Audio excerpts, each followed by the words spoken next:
Bonsoir Monsieur Poulain, ravi de vous recevoir sur le plateau de Sport à la Une. Merci Mme pour votre invitation. Bonsoir à tous, bonsoir aux téléspectateurs de la TFM. Encore merci pour votre invitation suite au reportage que vous allez diffuser ce soir et que vous avez fait sur Cœur aux Champions. Mais on va laisser parler Monsieur Fabrice. Oui, Fabrice.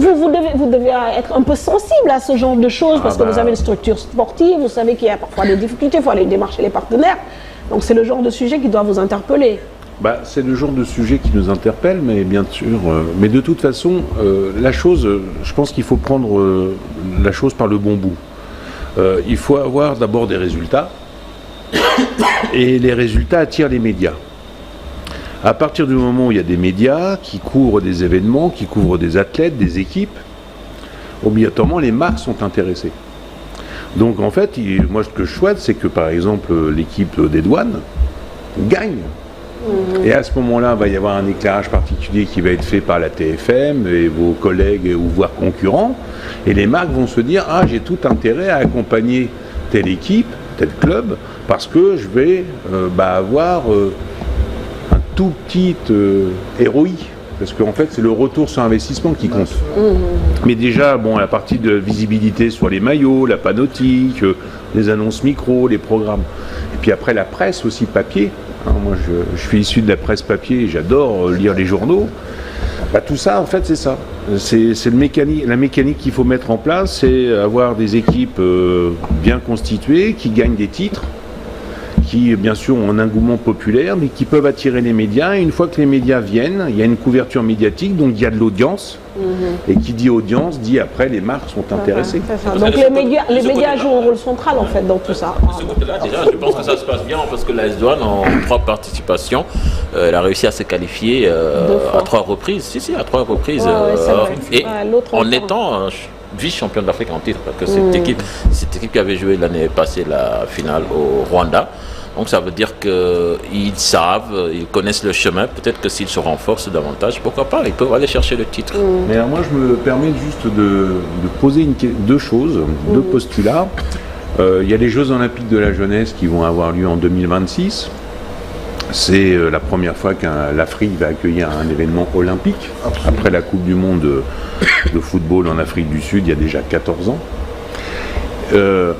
Donc moi je me pose la question, est-ce que justement, puisqu'il y a une nouvelle vague politique qui arrive au Sénégal, est-ce que 2025 ne devrait pas être déclaré grande cause nationale pour le sport? Et qu'à partir de là, justement, il y ait un engouement, vous le disiez même, comme quoi le Sénégal est un pays sportif, et un pays de sportifs aussi. Il y a des pays où c'est simplement un pays de sportifs et qui n'est pas nécessairement sportif.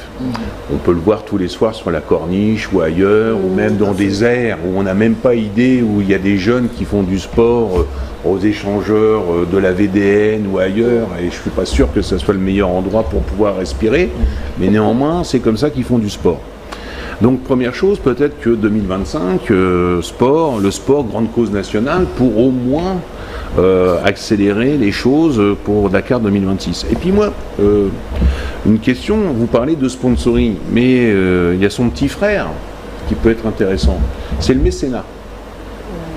Où justement c'est une incitation dans les réductions d'impôts. Vous le dites qu'il y a des multinationales qui payent des impôts, il y en a peut-être qui ne payent pas. C'est un autre débat, mais là-dessus je ne veux pas m'immiscer. Et donc l'histoire c'est de se dire, il y a le sponsoring, mais il y a aussi le mécénat.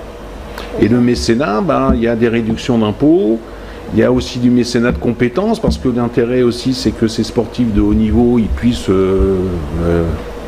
réussir leur reconversion. Une carrière sportive est assez courte. En plus de ça, je dirais que les salaires, on a échangé tout à l'heure dans le vestiaire, on va dire, avant le match.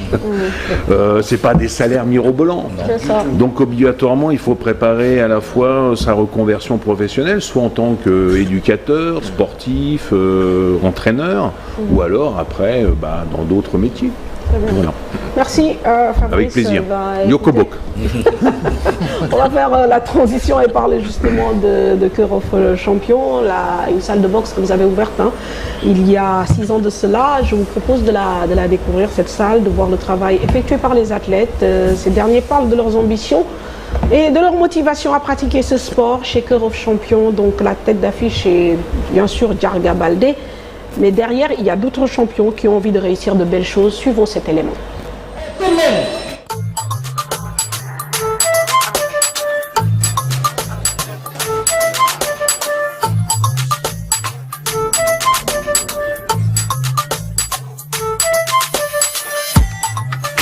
y va, on y va. Tourne l'aine. Tourne.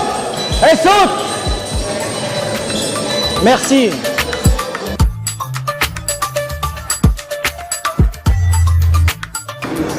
Boxe moom dafa nekk loo xam ne dafa metti mais sport bu baax la donc voilà ñun nag fii mooy suñu kër fii la ñuy entraîner fii la ñuy def lépp ci salle du Kero champion fii ñu nekkal ak Souleymane Mbaye 3 fois champion du monde. On y va, Nassim, on y va. On revient en arrière. On y va. Dinem Souley. On saute. Pas attention. Ibrahim, saute. Saute. Merci. Tidiane, saute. Voilà. Voilà Nassim. Voilà, c'est bon. Yeah, ça fait longtemps que j'avais passé ici une seule fois. Bon, après ça, j'ai continué avec mon ancien club. Récemment, j'ai pris une décision de venir ici pour m'intégrer et passer en pro. J'ai fait un combat pro. Bon, c'est pas pareil, puisque l'amateur, c'est plus dur, je peux dire. Parce que c'est plus de coups, de fait de donner plus de coups, donc c'est plus dur. Alors que le professionnel, c'est le fait de prendre ton temps. Du coup, c'est plus dur, mais c'est plus facile. Hein? Ouais, il y a de la visibilité et tout. Lutte jusqu'à la mort ce que tu peux, mais lâche pas gros. On y va. Full baile. Allez Nassim, on y va. Regarde bien tes jambes, voilà, descends. C'est qu'il y a un temps mort, c'est mort. Nassim. Ok. On y va, Dynaba, on y va. On y va. Dynamique. Voilà, vous avez compris? Dynamique. Minem. Minem. Bon, nekk nañ depuis 2018 ans. Oui, puis bu ma gisee ak Souleymane Mbaye def ma indi fii ci salle bi. Donc voilà, ma commencé à entraîner ndànk-ndànk. Ba mu teg tournoi ma gagné ñu nekk noonu ba bii nii moom ñu ngi commencé liggéey moom bu baax. Bon, j'ai réussi à gagner certains titres pour le Sénégal. Je suis double championne d'Afrique zone 2, vice-championne Sénégal. J'ai participé aux récentes qualifications olympiques, dont j'avais perdu. Je suis champion du Sénégal, du coup vice-champion d'Afrique zone 2. Je suis champion du Sénégal, super lourd, en 2021. Ouais, j'ai fait un combat pro au Ghana. J'ai eu mon victoire par première round, hein, KO premier round.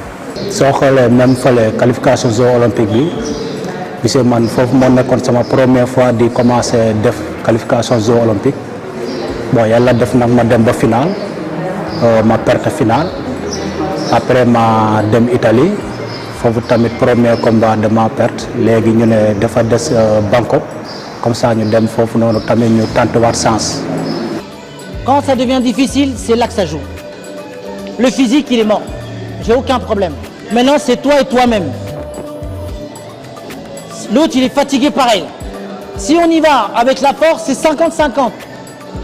D'accord? C'est la lucidité d'être difficile, lucide. Madame lucidité de ok? Et d'être, de temps en temps, tu récupères, de temps en temps, fractionné. De temps en temps, c'est ce qui fait qu'on gagne. Mais sinon, on est des gladiateurs. Je ne vois pas l'intérêt. Je travaille beaucoup avec Souley et vu que lui, il avait passé à une étape en pro, donc ça me fait plaisir de travailler avec lui et de me concentrer pour aller de l'avant.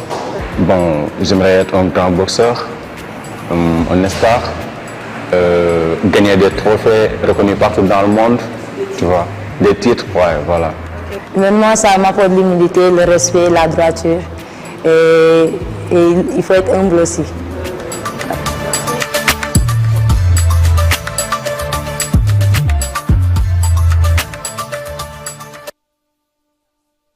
Vous avez vu, hein, on a découvert, hein, peut-être pas sur une large fenêtre, mais suffisamment pour comprendre un peu le travail que vous voulez faire, que vous essayez de faire.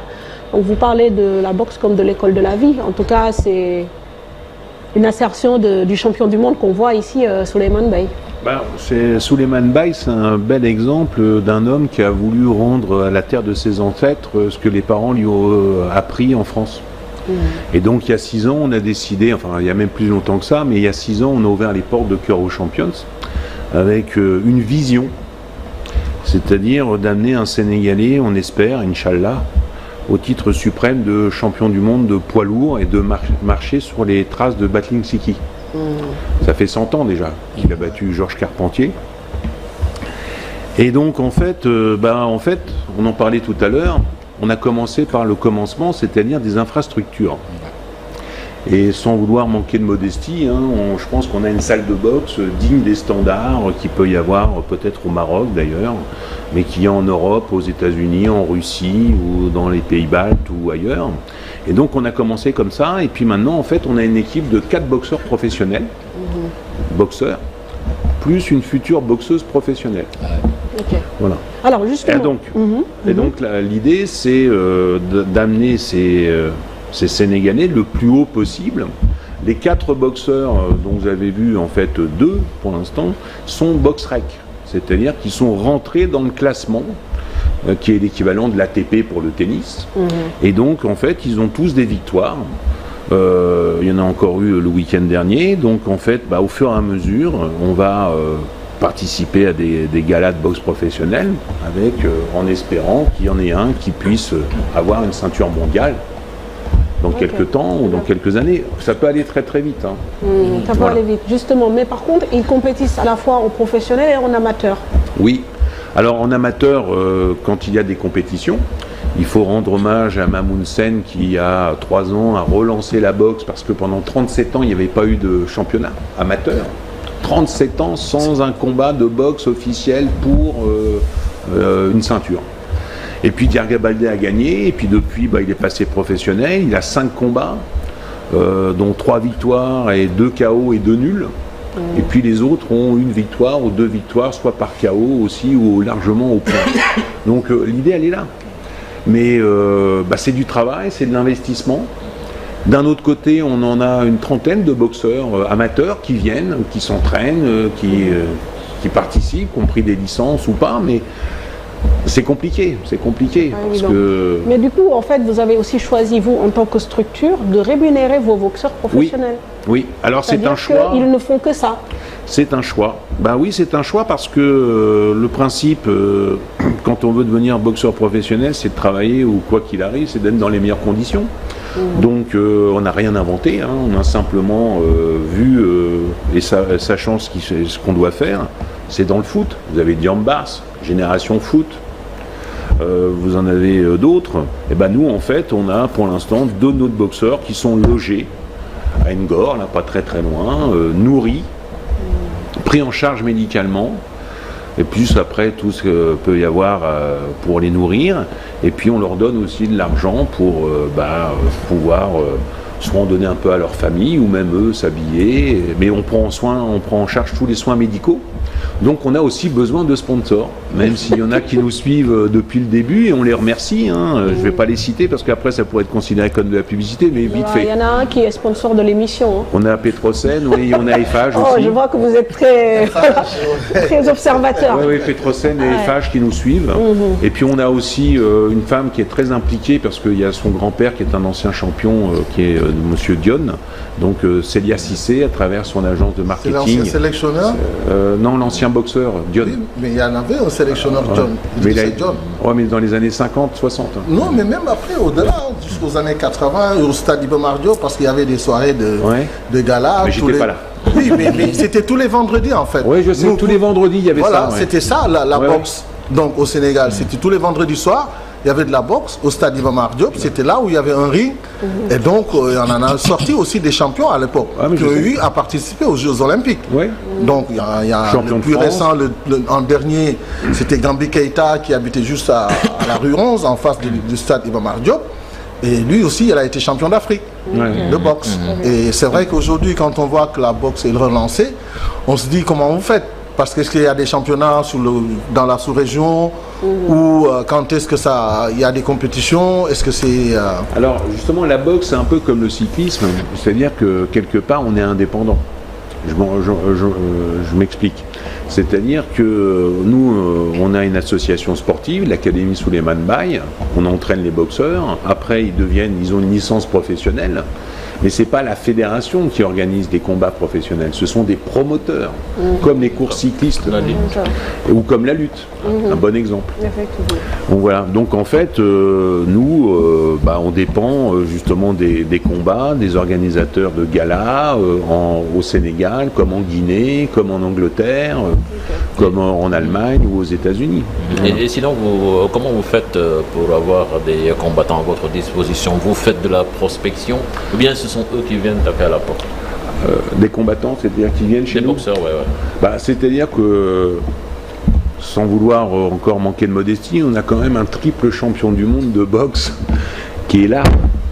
Donc c'est quand même extraordinaire pour les jeunes et aussi pour les jeunes filles, les jeunes hommes, les jeunes garçons de se dire qu'il y a un triple champion du monde qui s'est converti à l'entraînement. Parce que c'est pas parce que vous êtes un grand joueur que vous devenez un grand entraîneur, c'est pas parce que vous êtes un très bon commercial que vous devenez un bon directeur commercial. Donc ce sont eux qui viennent. Alors justement, la demoiselle que vous avez vue, elle était dans un autre club, elle a fait le nécessaire pour rompre, je dirais, sa licence dans un autre club et elle est venue chez nous parce qu'elle pense que grâce à Souleymane Baye, elle peut performer, on va dire. C'est ça l'objectif. Mais à l'époque, le Sénégal avait quand même de bons boxeurs et qui se révélaient lors des semaines de la jeunesse, semaines nationales de la jeunesse. La boxe, c'est une discipline très suivie et il y avait de bons talents qui sortaient. La boxe fait partie de la culture sénégalaise. Il y a eu des très grands... Dans les 17 points de la nouvelle ministre des Sports, je pense que ça en fait partie. Relancer la quinzaine de la jeunesse. Et relancer la quinzaine de la jeunesse, je pense que c'est une issue aussi favorable pour pouvoir faire de la détection pour la boxe. Parce que dans les régions, il y en a eu des champions. Aujourd'hui, si on fait une quinzaine de la jeunesse, il y a toutes les disciplines. Alors, ça c'est une bonne idée, mais moi je me pose la question, est-ce que c'est pas quelque chose qui aurait dû être lancé il y a 4 ans pour avoir tout ce brassage possible et inimaginable de la jeunesse sénégalaise dans n'importe quelle ville ou village, et de voir qu'en fonction des capacités physiologiques, en disant toi c'est plutôt le basket, toi c'est peut-être plutôt le tennis, toi la natation, toi la boxe, toi le football, et qu'à partir de là, il y ait, je dirais, une orientation ou un fléchage qui soit fait à destination des différents clubs locaux pour préparer Dakar 2026. Parce que nous aussi, je dirais que bien sûr, on veut des boxeurs professionnels, mais on a aussi, je dirais, une âme, on a, je dirais, une bienveillance, et on essaye justement de former des jeunes aussi pour qu'ils puissent concourir à Dakar 2026, parce que ça va être une pièce de résonance extraordinaire. Et surtout des champions. Et des champions, oui. Mais en parlant de champions, on sait que voilà, on l'a vu tout à l'heure, Diarga Baldé, on se souvient qu'ils avaient organisé un TQO de boxe ici, il est allé en finale, il a perdu, et jusqu'à présent, il a la possibilité quand même d'aller au JO. Oui, c'est-à-dire à travers d'autres tournois. C'est-à-dire qu'il y a eu le premier tournoi à Dakar, après il est allé en Italie, et là le prochain c'est en Thaïlande. C'est prochainement, donc c'est encore un long déplacement. Mais bon, nous de toute façon, pour être tout à fait clair, c'est qu'on n'a jamais compté, je dirais, sur la boxe amateur. Nous, notre objectif, c'est... il faut avoir une vision, pardonnez-moi, mais... l'idée, c'est qu'on aimerait faire de la Dakar Arena le Madison Square Garden africain. Il y a un potentiel énorme en Afrique. Le Sénégal est un pays de combattants. Ils ont toujours aimé la boxe, ils aiment la lutte. Il y a la possibilité, en plus de ça, il y a un super outil, on l'a vu juste avant. Il y a un aéroport qui n'est pas trop loin, commence à y avoir des hôtels, imaginons. Mais au-delà de la vision, qu'est-ce qu'il faut pour que justement on passe d'un projet à quelque chose d'effectif? Ce que vous êtes en train de faire, on est maintenant, qu'est-ce qu'il faut de plus? Ce qu'il faut de plus, c'est que je fais un appel au peuple et aux sponsors. Vous l'avez dit tout à l'heure, non mais c'est vrai. C'est-à-dire que nous, en fait, qu'est-ce qu'on fait de l'argent que les sponsors nous donnent ou notre argent qu'on a investi? C'est pour envoyer Diarga Baldé au mois de décembre l'année dernière, pendant un mois en Angleterre. On a des photos de lui en anorak avec la neige, et pendant un mois, il a fait des entraînements avec des boxeurs anglais. Il est revenu, c'était pas le même. Après, il a fait des combats en France. Obligatoirement, on sent la différence. Donc c'est de ça dont vous avez besoin. Ouais, c'est ça. Que les sponsors viennent. Des sponsors viennent. Sur les athlètes. C'est mon rôle, c'est mon rôle de prospection. De 2026 quand même. 2026, oui, mais c'est une classe d'âge. Il faut avoir 18 ans maximum l'année de 2026. Donc il faut qu'il maintenant il y ait des jeunes et entre 15 et 16 ans. C'est ça. Donc pour démarrer la boxe, il faut au minimum avoir quel âge? De toute façon, il y a beaucoup d'enfants qui viennent le mercredi après-midi et le samedi matin. Ouais, ils ont 7, 8 ans, 10 ans, mais en fait tout ça c'est de la coordination, c'est des jeux, c'est après moi pour que je t'attrape. Après, vous savez, la boxe, Souleymane a une bonne définition de la boxe. Pour lui, c'est l'escrime des points. C'est toucher sans être touché. Le rugby ici, il y aurait un potentiel énorme pour le rugby. C'est vrai.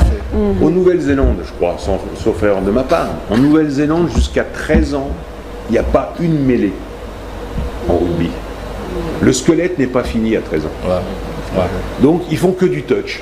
Après on s'étonne que ils aient des techniques. Ils dominent le monde après. Ils dominent le monde. C'est ça. Donc c'est pas qu'une question de violence. Non, c'est l'escrime des points, c'est toucher sans être touché. C'est de la méthodologie. C'est de la méthodologie.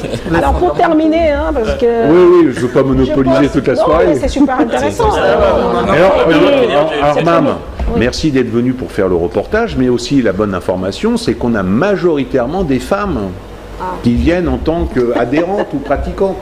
Ok, très bien. On a même fait un partenariat quand il y a eu Orange et Le Monde, il y a de ça 2 ans, avec l'ONU Femmes, où l'argument il était très simple, c'est on va avoir plus de difficultés à attaquer une femme si on sait qu'elle se défendre. On sait que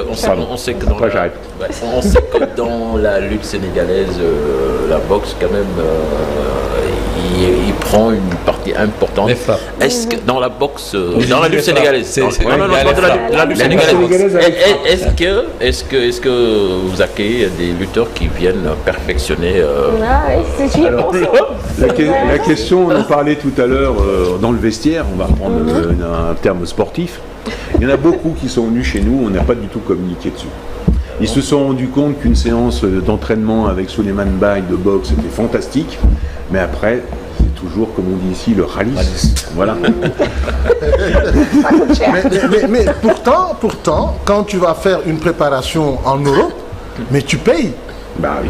Et pourquoi pas quand tu rencontres un triple champion en plus sénégalais chez toi, tu n'as pas besoin de payer ton déplacement, ni ton hôtel, ni rien, et tu ne veux pas casquer, alors que tu as au moins 50 bâtons que tu touches pour ta préparation. Donc c'est quand même... Je vous laisse le dire. Non, mais ça, non, on te l'accorde. Tu n'as pas besoin on est votre avocat sur ça. Alors je vais terminer, Fabrice, par justement ce link, ce lien qu'il y a entre peut-être la fédération sénégalaise de boxe et la ligue professionnelle, parce que je pense que Souleymane Baye est le président de la ligue sénégalaise professionnelle de boxe. Donc comment ça se passe, comment les entités travaillent les unes avec les autres? En bonne harmonie, de toute façon, comme une ligue professionnelle de football et une fédération, il y a le principe après des licences pro. Effectivement. Donc nous, Souleymane, bien sûr, accorde ou donne des licences à nos boxeurs, mais il y en a d'autres, s'ils le souhaitent, il n'y a aucun problème. Après, tout est une question de promoteur, en fait. Mais est-ce que vous êtes confiant, est-ce qu'on peut s'imaginer que d'ici, je ne sais pas, 5 ans maximum, par exemple, un Diarga Baldé pourrait être champion du monde, ou Inch'Allah. Nous, on fait tout court. Non, il y a aussi un autre sur lequel que vous avez interviewé qui a aussi du potentiel, et je vais en parler, c'est dans la même catégorie de poids que Souleymane Baye. C'est Souleymane Diallo, qui a 20 ans. Qui a 20 ans, et Souli, il dit que quelque part, c'est un peu mon fiston, quoi. C'est un peu ma pépite. Diarga Baldé, c'est du lourd. Ça peut en 4, 5, 6 combats, il peut encore monter dans les classements. Et puis avoir une proposition, après ça va très très vite, les lourds. Ça va très très vite. Il y a des galas qui sont organisés dans la sous-région. Oui, Souleymane n'est pas là, c'est parce qu'il y en a. Oui, il y en a eu à Conakry, il y en a au Ghana, il y en a eu au Burkina. C'est là où justement nos boxeurs ont effectué leur premier combat professionnel. Mais par exemple, là, on nous demande énormément la Belgique, en Allemagne, en Angleterre, et tout ça aussi, c'est une question de visa. Schengen, bon, la France, on a, je dirais, la possibilité après, mais il y a les Anglais. La boxe en Angleterre, pas besoin de vous dire qu'avec Tyson Fury et Joshua, il y a quand même des beaux fleurons. C'est vrai. Donc, Dirga Baldé, d'autres sont demandés. Les touti-touti. On en a, parmi les légendes, on en a un tout près là, au Cameroun. Ouais, il y en a un. Carlos Takam. Bien sûr. Ok, Monsieur Poulain, merci beaucoup Fabrice. Je rappelle que vous êtes le président de Cœur of Champions, donc ça a été un plaisir. On aura l'occasion certainement, peut-être d'ici encore un an, de refaire le point, de voir comment les choses évoluent. Et en tout cas, bonne chance dans votre projet.